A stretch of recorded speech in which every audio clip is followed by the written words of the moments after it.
बार बार आस्था के स्थान पर तर्क की बात कर रहे थे। क्या तर्क ही सब कुछ है? आस्था में कोई शक्ति ही नहीं होती? पहली बात तो मैं इस युवा बालक को आशीर्वाद देता हूं कि इसके मन में प्रश्न है। ये जिस संस्कृति में पैदा हुआ है, नाम प्रदीप है, इसका मतलब तो सनातनी है।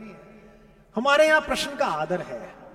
दो अलग अलग संस्कृतियां हैं। एक संस्कृति वो है जो अपनी बात को फाइनल मानती है, कहती है इससे आगे कुछ बोले तो गर्दन काट देंगे, सर तन से जुदा। और एक हम हैं, यहां किसी पर भी सवाल उठाइए, सब सवालों का स्वागत है। एक संस्कृति है जहां एक वर्जित फल को खा लेने के कारण आदम और हव्वा को पता नहीं था कि ये सेब क्या है। उन्हें बता देते कि ये नहीं खाना है, वो तो नहीं खाते, उन्होंने खा लिया और खाने के बाद उन्हें नीचे फेंक दिया कि जाओ अब तुम पृथ्वी पे जाओ। एक संस्कृति तो ये है। और एक संस्कृति ये है कि एक अपरिमित शक्ति से भरा हुआ दिव्य वायु और पंच माताओं में पूजित अंजनी के योग से पैदा हुआ बालक अपनी मां को थोड़ी देर किसी व्यस्तता में देखकर भूख से व्याकुल हुआ तो उसमें आसमान में लटके हुए बालारुण सूर्य को सेब समझकर अगर खा लिया तो उससे सेब तो छुड़ा लिया गया, लेकिन किसी ने उसको शाप नहीं दिया। सबने उसे वरदान दिया कि तू भगवान के काम में आएगा, तेरा नाम आज से बजरंगबली रखा जाए।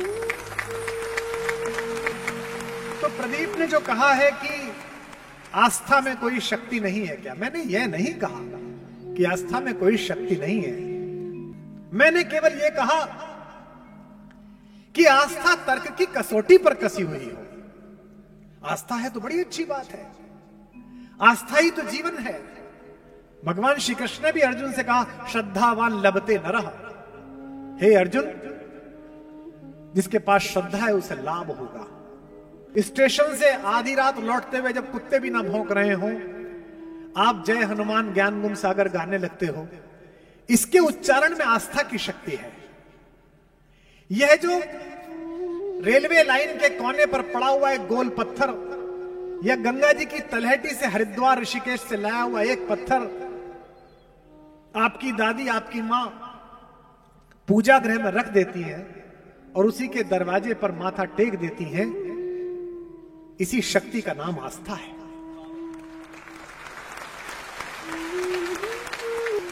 श्रद्धा तो सबसे ज्यादा है, लेकिन श्रद्धा अगर तर्क से कसकर आएगी तो फिर आप मानने लगोगे। अच्छा है कि आप बिना तर्क की श्रद्धा करो, ये तो सबसे अच्छा है, मान ही लो। लेकिन कुछ लोग ऐसे हैं जिन्हें तर्क भी चाहिए। कई बार आस्था तर्क को छोड़ देती है तो नुकसान देती है। पंढरपुर में एक निस्संतान साहूकार रहता था। एक बनिया था, एक व्यापारी था, लेकिन बच्चा नहीं हुआ। उसने विट्ठल क्या मनौती मांगी। मनौती मांगते ना, और मुझे बड़ा आश्चर्य लगता है।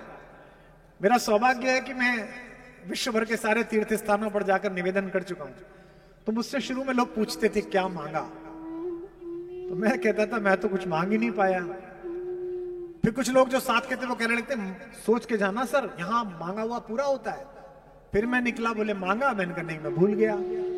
तो एक ने मुझसे कहा कि आप बड़ी गड़बड़ कर देते हो, मांगते ही नहीं हो। तो मैंने कहा कि मैं मांग भी नहीं पाऊंगा।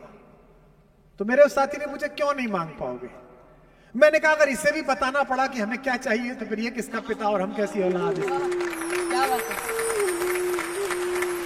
उससे क्या मांगना। विष्णु से कहते हैं, विट्ठल से कहते हैं मेरा ये वाला काम करा दोगे भगवान तो 51,000 की प्रसादी कराऊंगा। किससे कह रहे हो?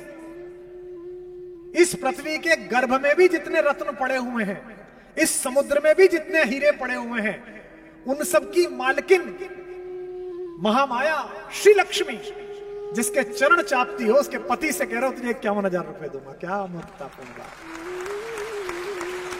तो साहूकार के पुत्र पैदा हो गया 15 वर्ष बाद।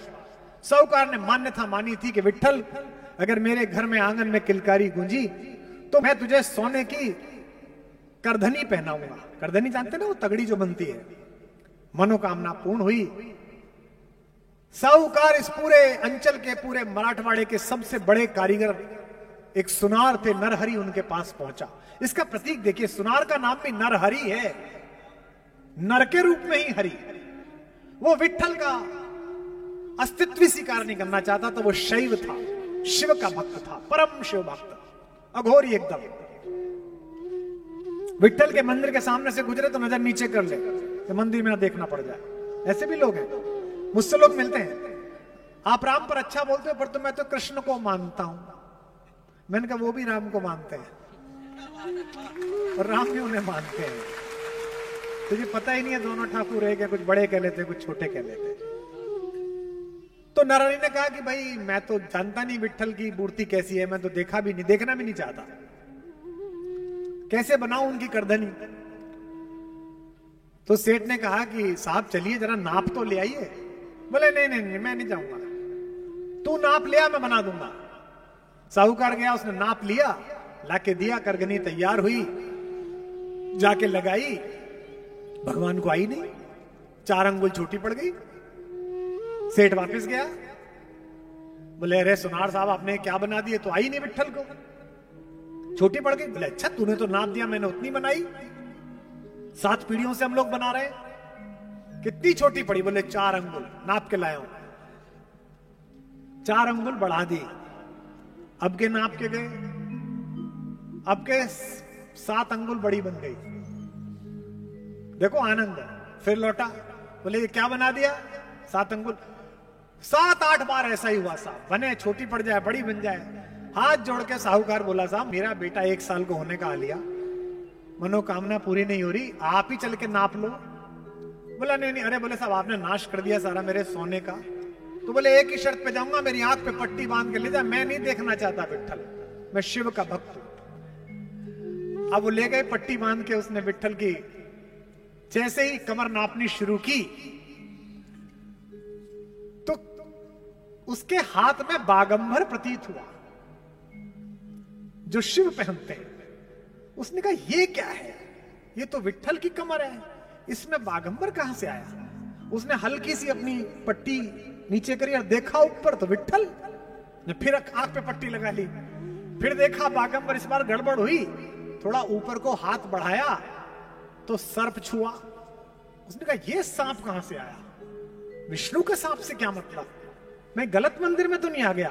फिर आंख नीचे करी, फिर देखा विष्णु मुस्कुरा रहे हैं। इसके बाद उसने फिर देखा कि भुजाओं में देखता हूं शायद कुछ होगा, भुजाओं में देखा तो रुद्राक्ष बंधे हुए थे। फिर आंख खोली, फिर विट्ठल। उसने अच्छा हाथों में देखता हूं, भगवान विष्णु के हाथ में शंख गदा चक्र कमल होगा, 4 हाथ हो गई। हाथ में देखा तो डमरू हाथ में आ गया। अब उसकी समझ में आना बंद हो गया। सिर ऊपर उठा के देखा तो फिर विट्ठल। इस बार अपनी पट्टी खोल दी और रोने लगा कि भगवान क्या कर रहे हो। भगवान मुस्कुराए और अचानक विट्ठल के शीश पर शिवलिंग प्रकट हुआ। आज भी विट्ठल के सिर पर शिवलिंग विश्व में अकेला मिलता है, तो पंढरपुर में मिलता है, जाके दर्शन। यानी कि भगवान ने उसे अपने चमत्कार से बताया कि ये